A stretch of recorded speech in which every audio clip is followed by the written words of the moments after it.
Hey, this is Amy here with Coffee with Composers, but today we're talking creativity and more importantly, practice habits. Now, I have to say that I am maybe the worst person to talk about consistent habits as I really struggle. I have a lot of creativity and ambition, and I am tenacious, so that follows through. But I'm a little bit of a distracted squirrel, if you get my meaning. So if you're hopping on here today, then I'd love to hear from you in the comments if you are someone who really thrives with consistency or if creativity just has you wandering all over the place. So today I am talking atomic habits, but in the realm of the music student and practicer. And so that applies whether you're playing the piano today, whether you're a teacher or composer or a younger student. So, however, this finds you, I'd love to hear how you find practice. So, we're going to dive right in. I've captured some of the ideas of this book. Let me know if you've read it. Atomic Habits by James Clear. It is not about music practice, but even the first few chapters were full of wonderful ideas that were very actionable for musicians. So today it talks about the British cycling team and how that for 110 years, no cycling team had ever won this event. And what I love is when a new coach came in that later led to some great success by the team, he took apart each aspect of cycling by tiny micro focuses. And I love that right away because I thought as musicians, we have so many things that we're always working on. So this sparked some ideas for me. So let's dive in. We don't have guests yet, and I realize I put the wrong date. So if you are here on the replay, you can also say hello, but I'm just going to dive right into the content today. So, can you improve by 1%? And I love this thought that these atomic habits are actionable, they're very small. So just improving something by 1%, but as a daily habit, can make a huge difference over time. So the different aspects of that is as a musician, something I hadn't thought about and that the British cycling team thought about with their new coach was their setup, what their wind resistance was like, what their gear was like. So, as musicians, that's my first challenge. Can you improve your setup by even just 1% every time you sit down? So, we'll dive into some aspects. So, I'm talking first to pianists, but this will apply to other musicians as well. So, some of the things that we looked at from the perspective of your setup was, are you seated comfortably and at a correct distance from your instrument? And I know that sounds so elementary, but even as a more advancing pianist, I find that I still have to make micro adjustments. And in different seasons, of feeling rushed or stressed, you might approach your instrument and actually not be as set up for success. So that was something for me to ponder as well. The next thing I was thinking about is if you're working alongside young learners, do they have a footstool or pedal extender to use? Because that's so beneficial when creating that feeling of balance. So I loved that ponder right away. Also, does your sheet music feel accessible and easy to take out? So, in this virtual world, I realize for my students as well that we so often have a digital copy of our music, and maybe you don't have the password you need, and maybe it should be downloaded and hole punched and put in a binder, or make sure that it's accessible and on a device that works really well for reading and improving on that music. So, again, we're taking away barriers. I've talked about that in some of my other presentation is removing barriers to learning and accessing that ability to practice without feeling fussed. You know where your stuff is. I know with young learners, you can also put tabs on their music. And even for adults, you may find it easier if you've got a big book like my sonata in this one. I was always thumbing through for K through 1. So it was great when I put a little tab on it.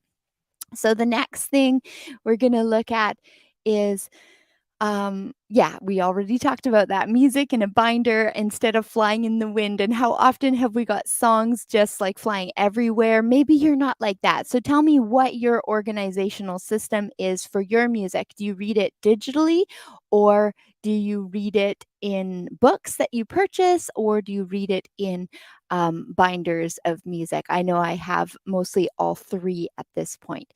So let's take a peek at the next one.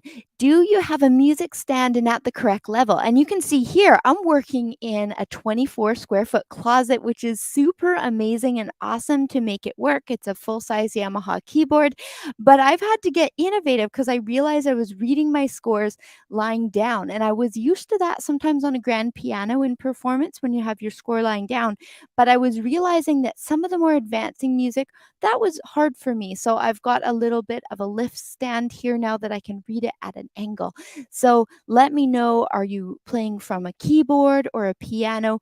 Does your music feel like you can just have your neck and shoulders at ease when you're playing at your instrument? And if you're using something like the drums or a violin, any instrument, that's something we can improve on right away.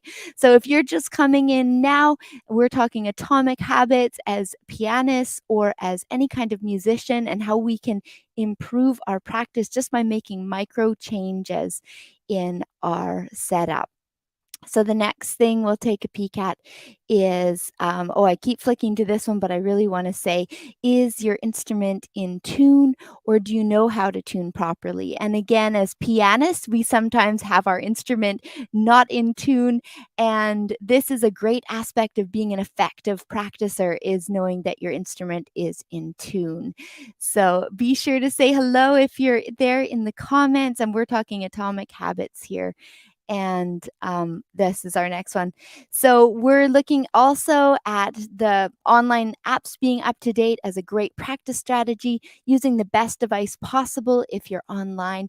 And lastly, is your practice space comfortable and inspiring? So let me know what your practice space is like at home if you're a musician. Like I said, mine is in this cozy space, although I do have a Yamaha U3 in the living room as well. It's a more busy family space, but sometimes I like that too. So it just depends on the day. So the next thing we'll take a peek at is, if you can improve your technique by just 1%. So again, we're talking 1% gains each time you sit down and practice.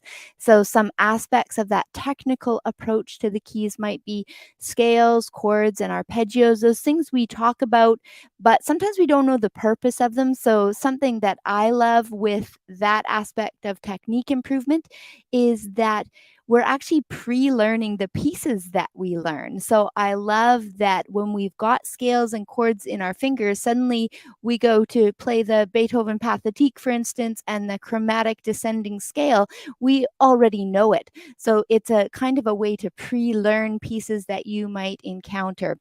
The other aspect of scale, chord, and arpeggio practice is it can give us a pathway into improvising. And so those are ways that make us better musicians, and things that we can do in small micro ways, not microwave, but micro, small ways to improve our practice. The next thing here is that we can look at our relaxed positioning at your instrument. Oh, I'd love to have you here, toy collector of Seville. I don't know your first name, but I love that you're thinking of arranging music for children's toys. What a neat idea. And as a parent of three wild little boys, and some of them with sensory struggles, I really value well-created music for children's toys, because it's amazing how often they're really pitched very high, or in ways that might be a bit aggravating. So I recommend that, and I hope that you are able to do that. Um, I also want to address the fact that sometimes when I've never thought of myself as a professional pianist, although I play piano for a profession. But I love the fact that if you're a music maker, you actually are a musician, and your contributions to the world are valuable and important just for creating beauty. And I like to call it scattering creativity, and that makes the world a better place with that. So I love that too. So the next aspect of practice that I was thinking about is that relaxation at the instrument and how it keeps you healthy. So it's funny, this week in music class, I talked about clenching our jaw, and that might not be something everyone struggles with, but as a pianist, I often do two things. I hold my breath quite often, and it's easy when I'm practicing really hard stuff. I have a habit to clench my jaw. So I actually had to, in the peak of my like ARCT prep, I had to like play with my jaw unhinged and just relaxed and open for a while to start unlocking that. So I think that's kind of another aspect we don't always talk about when we're trying to improve by just 1% a day, is coming to the instrument and thinking, am I calming my central nervous system with some deep breaths? Am I feeling comfortable? Am I feeling like my space is welcoming? And sometimes those aren't big monetary investments, they're just little thoughts that you have when you're practicing. Yeah, I wonder, you're asking, I love that about VTech toys, and that's a really good ponder. You know what? Why don't I do some research too? I wonder who creates the music and if they use just samples or if they have staff on. So that's a great question. Toy Collector of Seville is saying, can you put me in contact with whomever arranges the music for VTech toys? So if there's other composers on here today, which I know many of you, let me know what you think. Have you heard about music arranging for and creating for children's toys? That's really a neat idea. And yeah, let's circle back to that. Love it. So the next thing that we'll take a little peek at is, I had a college professor that said rhythm is the boss. And when I thought of another small way that you could see improvement in your practice each time you sit down, it was rhythm. So let me know in the comments if you think rhythm is the boss or if you want to debate that, because I know everyone would come at that different. But it is true that having a sense of rhythm and being able to engage in that, a song can sound totally different with the notes of a familiar tune if the rhythm is not recognizable. So that's something to chat about there. So when we look at rhythm, there's two aspects to me, is kind of finding the beat of it and in your practice, and just feeling the beat being steady and playing with tempo. And that's one aspect that sometimes falls under the rhythm category and is a playful way to explore music. And the other is rhythm in its kind of simplest way, maybe being the way that the words go if you're singing. So I like to have students do lots of analysis of the rhythm and sometimes separate it from our experience at the keys. So when we talk about having improving our rhythm, I'm just going to try to get this banner off so it doesn't hide this on you. There we go. So when we talk about improving our rhythm by 1%, it is really valuable to think about the analysis of rhythm. I've got that here on the screen. It says it takes time to analyze rhythms before you begin and check for understanding. And working alongside students, the check for understanding part is always huge for me, because I find that students can almost get it, but if the actual understanding isn't there, sometimes that holds them back when they're practicing on their own, or even as adults. Sometimes I limp through a passage at the piano and I have to stop myself and say, Amy, you got to actually figure this out first so that you understand it. And that can be an analytical approach, but it also, there's like amazing value to the listening. So if you're a listener here that enjoys listening to the songs you're playing first, that's such a beautiful way to experience music and to figure out rhythm and how that fits together. So I love that aspect as well. So then move with it. And that's something, I am a mover. I'm pretty like to move when I'm playing, but I haven't always taken the time to think of, okay, where does that beat fall? How do the rhythms go? And I know with students that I work with now, we're always tapping and echoing and listening for rhythms and speaking rhythm. And that's something newer to my work alongside students, is actually speaking out rhythm. You know, I've got Mozart in front of me and we could clap it Mozart. Mozart, or we could say Mozart. So you can play around with words and connect that with rhythm as well. And that's a really playful way to engage with music making. And that can improve your practice by those 1% gains if you're thinking of that each time you play. The other thing is exploring tempo. So in this category of rhythm, I said lately, again with students, we've been exploring playing things at a variety of speeds and tempos. And that really helps because sometimes you tell students, oh, practice this slow, but that doesn't really give them the tune in their ear. There's some barriers to that. So I love that saying, hey, choose 3 speeds and try a variety. We sometimes use animals. So the other day, the students thought of using a sloth speed, a cheetah speed, and the middle one, I forget, maybe it was a turtle or a bunny. Oh, it was a bunny rabbit. So we were laughing about that hopping. It was obviously a calm bunny, not to be at its fastest. So I love that. So the next thing, and I know I'm talking really fast, be sure to say hi in the comments. If you are finding this valuable, always helps the channel to subscribe. So that's a free way you can cheer on what's happening here as well. And I'm just going to get this slide back on here. So the next thing I was talking about here, and we're just diving into, oh, one other aspect. Must have skipped a slide. No, I'm okay. Okay, so the next thing that I would love to chat is making music being the priority number one. And it's easy to get caught up in the details when you practice, like working out the rhythms, analyzing the notes, listening to the music and trying to, copy that.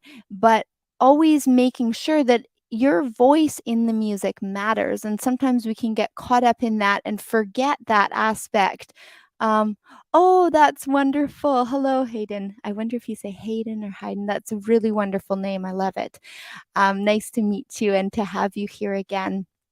Um, so yeah, don't forget to explore the sounds you create. And lots of you who are listening in here are like wildly inspiring to me because you are creatives. You're creating music of your own. You're nurturing other students in music making, or music is just really important to you. And that's why you're listening in today and thinking, how can I improve my music making by that just 1% every time I sit down?